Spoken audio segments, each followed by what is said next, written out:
அண்ணா IAS academy சாதனையாளர்களின் சங்கம். தேசிய ஆணையங்கள் அப்படி தொடங்கி நம்ம பார்க்க போறோம். சரியா? நேஷனல் கமிஷன் ஃபார், அதாவது national commission for backward classes, அடுத்து எஸ்சி எஸ்டி, அடுத்து minorities, national commission for women, இப்படி எல்லாமே சேர்த்து ஒரே பகுதியில் பார்க்க போறோம். ஃபர்ஸ்ட் பார்க்கக்கூடியது 35வது பாருமா, 35வது நியமனம், national commission for backward classes. சரியா? தேசிய பிற்படுத்தப்பட்ட ஒரு ஆணையம். தேசிய பிற்படுத்தப்பட்ட ஆணையத்திற்கு இந்திய அரசியலமைப்பின் அங்கீகாரம் எதன்படி வழங்கப்பட்டது அப்படின்னு சொல்லி பாருங்க. 2018ஆம் ஆண்டு கொண்டு வரப்பட்ட 102வது அரசியலமைப்பு சட்ட திருத்தம். சரியா? 102வது. சரியா? கான்ஸ்டிடியூஷனல் அமெண்ட்மெண்ட் ஆக்ட் 102 2018 படி தான் இந்த national commission for backward classes அரசியலமைப்பு அங்கீகாரம் வழங்கப்பட்டது. கவனம் பாருங்க. இந்த தேசிய பிற்படுத்தப்பட்ட ஆணையத்தின் தற்போது தலைவராக இருப்பவர் யார் சொல்லி பாருங்கம்மா, ஹன்ஸ்ராஜ் கங்காராம் அகீர். சரியா? ஹன்ஸ்ராஜ் கங்காராம் அகீர் அவர்கள் தான் இதனுடைய தலைவராக இருக்கிறாங்க. ரொம்ப ரொம்ப முக்கியமானது, இந்த அமைப்பானது உருவாக்கப்பட்ட வருஷம் 1993. எந்த வருஷம்? 1993. இதுக்கு முன்னாடி நம்ம பார்த்திருந்தோம், ஞாபகம் இருக்கா? 93ல என்ன பார்த்தோம்? 92ல தேசிய மகளிர் ஆணையம், 92ல தேசிய மகளிர் ஆணையம், 93ல என்ன பார்த்திருக்கோமா? தேசிய மனித உரிமை ஆணையம், மத்திய அரசோட வேலை வாய்ப்பு உறுதி திட்டம், சென்னையில் இருக்க ஆழ்கடல் ஆராய்ச்சி அமைப்பு நியாட், எல்லாமே 1993ஆம் ஆண்டு உருவாக்கப்பட்டது. அதே வருஷத்துல தான் NCBC உருவாக்கப்பட்டுள்ளது. இந்த NCBC தொடர்பாக சில தேசிய பிற்படுத்தப்பட்ட ஆணையம் எதன்படி உருவாக்கப்பட்டுள்ளது, எந்த ஆர்டிகிளை மென்ஷன் பண்ணிக்கான்னு சொல்லி பாருங்க. Article 338B. சரியா? 338 வந்துச்சுனாலே national commission for SC, national commission for ST, national commission for BC இருக்கும். அதுல பி ஃபார் பிசி ஞாபகம் மறக்க கூடாது. சரிங்களா? அடுத்ததாக பாருங்க, அடுத்த முக்கியமான ஆணையம் NCSC. சரியா? NCSC அப்படின்னா national commission for schedule cost. சரியா? NCSC ஆணையம். இந்த ஆணையம் உருவாக்கப்பட்ட வருஷம் 2004ஆம் ஆண்டு. சுனாமி வந்தது. ஓகேவா? தமிழ் மொழிக்கு செம்மொழி அந்தஸ்து வழங்கப்பட்டது. மெட்ராஸ் உயர்நீதிமன்றத்தின் அந்த பிரான்ச் கிளை மதுரையில் திறக்கப்பட்டது. இந்தியாவில் முதல் முறையாக GI டேக் வழங்கப்பட்ட என்ன டீ? டார்ஜிலிங் டீ. எல்லாமே 2004ஆம் ஆண்டு. அந்த வருஷம் தான் NCSC அமைப்பு உருவாக்கப்பட்டது. இந்த NCSC தொடர்பான ஆர்டிகிள், சரியா, இந்தியன் கான்ஸ்டிடியூஷன்ல எதுன்னு பார்த்தீங்கன்னா 338. சரியா? ABC எல்லாம் எதுவுமே இல்லாம வெறும் நம்பர் மட்டும் கொடுத்திருந்தாங்கன்னா SCல வரும். கவனமா இருங்க. சரிங்களா?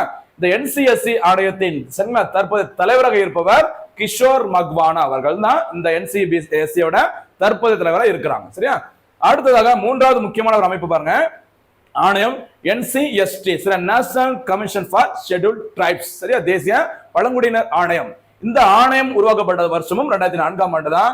இதை பற்றி கூறுகிற இந்திய அரசியலமைப்பு சரத்து எது அப்படின்னு 338A. அப்ப 338A அப்படின்னா ST, B ஃபார் BC எதுவுமே இல்லைன்னா நம்ம இந்த ABC எதுவுமே இல்லைன்னா SC. ஓகேவா? 338 மட்டும் இருந்தா. ஓகேவா? இந்த NCST ஆணையத்தின் தற்போது தலைவராக இருப்பவர் அன்டர் சிங் ஆர்யா, ஷார்ட்டா AS ஆர்யான்னு சொல்லுவாங்க. கவனமா இருக்கும். மூன்று ஆணையங்களுமே ரொம்ப ரொம்ப முக்கியமானதுமா, கவனமா இருக்கும். அடுத்ததாக முக்கியமானது நேஷனல் கமிஷன் ஃபார் மைனாரிட்டிஸ். சரியா? National commission for minorities. இந்த அமைப்பு உருவாக்கப்பட்ட ஆண்டும் 1993. சரி, அப்ப நேஷனல் கமிஷன் ஃபார் பேக்வர்ட் கிளாஸஸும் நேஷனல் கமிஷன் ஃபார் மைனாரிட்டிஸ் ரெண்டுமே 1993ஆம் ஆண்டு உருவாக்கி இருக்கிறாங்க. அதே மாதிரி national commission for SC and ST ரெண்டுமே 2004ஆம் ஆண்டு உருவாக்கப்பட்டது. அது 93ஆம் ஆண்டு, இது வந்து 2004ஆம் ஆண்டு, மறக்கக்கூடாது. சரிங்களா?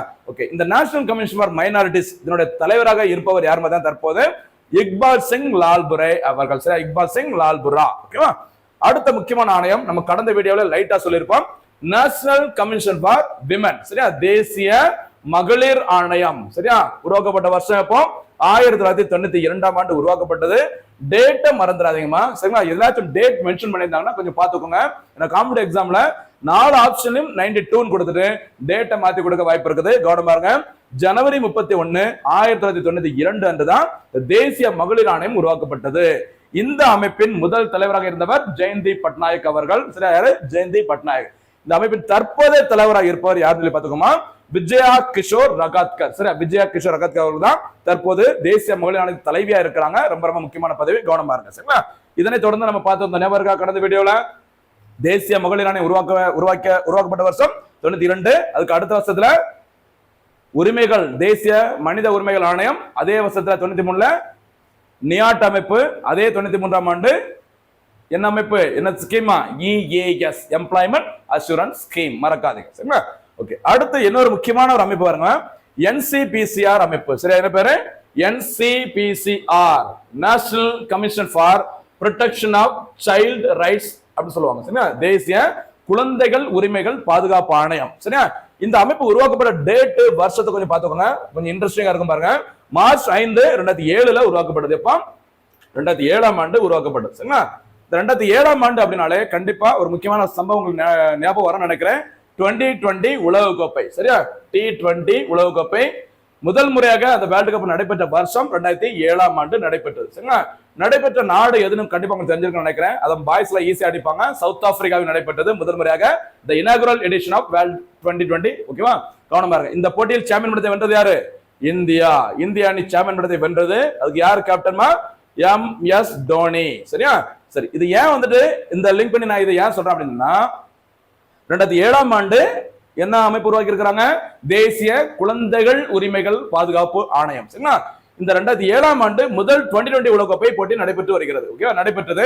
அந்த 2007ஆம் ஆண்டு நடைபெற்ற அந்த 2020 அந்த டைம்ல 2007ல பயங்கர புகழ்பெற்ற கிரிக்கெட்ல ஓகே பயங்கர புகழ்பெற்ற வீரர்கள் யாரெல்லாம் இந்தியாவில் இருந்தாங்க அப்படின்னா, அப்ப விளையாடிட்டு இருந்தாங்க. ரிட்டையர்மெண்ட் அனௌன்ஸ் பண்ணல. சச்சின், கங்குலி, ராகுல் டிராவிட், VVS லட்சுமணன், இந்த மாதிரி பெரிய பெரிய மேதைகள்லாம் அந்த டைம்ல கிரிக்கெட் விளையாடிட்டு இருக்காங்க. சரி, ரொம்ப பீக்ல இருந்த டைம். ஓகேவா, அந்த டைம்ல அவங்களுக்கு எல்லாம் பாத்தீங்கன்னா கொஞ்சம் ஏஜ் ஜாஸ்தி, எல்லாமே 35+. ஓகேவா, அதனால 2020 உலகக்கோப்பை உங்களுக்கு தெரிஞ்சிருக்கும், பரபரப்பா இருக்கும், பயங்கரமா ஓடணும், வேகமா அடிக்கணும். சரிங்களா, அந்த மாதிரி இருக்கிறதுனால இந்த முதியவர்கள் யாரு? சச்சின், கங்குலி மாதிரி முதியவர்கள் நம்ம 2020 வேர்ல்டு கப் விளையாட வேண்டாம், நம்ம ஒதுங்கிடலாம் அப்படி சொல்லிட்டு யார் அனுப்புறாங்க? தோனி. சரியா, தோனி, ரெய்னா, விராட் கோலி மாதிரி குழந்தை பசங்களை அனுப்பிச்சு விடுறாங்க. என்ன நம்பிக்கையில? இவங்க எங்க கப் அடிக்க போறாங்க அப்படின்னு நினைச்சிட்டு. சரிங்களா, ஆனா என்ன பண்ணிட்டாங்க? ஒரு நேரத்துக்கு அந்த குழந்தை பசங்க கப் அடிச்சுட்டு வந்துட்டாங்க, சாம்பியன்ஷிப்பை வின் பண்ணிட்டு வந்துட்டாங்க. யாரு? தோனி தலைமையிலான குழந்தை பசங்க. யாரு வேண்டான்னு சொல்லி ஒதுங்கினாங்க? 2020 முதியோர்கள். கங்குலி, சச்சின் மாதிரி முதியோர்கள் ஒதுங்கிட்டாங்க. அதனால முதியோர்களை பாதுகாப்பதற்கு கொண்டு வரப்பட்ட சட்டம் தான் இந்தியாவில் என்ன சட்டம்? தேசிய முதியோர் பாதுகாப்பு சட்டம். சரியா, சர்வதேச முதியோர் தினம் அக்டோபர் 1ஆம் தேதி. இந்த அக்டோபர் 1ஆம் தேதி தான் இந்தியாவில் முதியோர்களை பாதுகாப்பதற்கான சட்டம் கொண்டு வரப்பட்டது. அது ஒண்ணு. சரிங்களா, யாரு கப்படிச்சாங்க? குழந்தை பசங்க. சரிங்களா, யார் ஒதுங்கி இருந்தது? முதியோர்கள். அப்ப அந்த முதியோர்களுக்கு கண்டிப்பா வயிறு எரிமா எரியாதான்.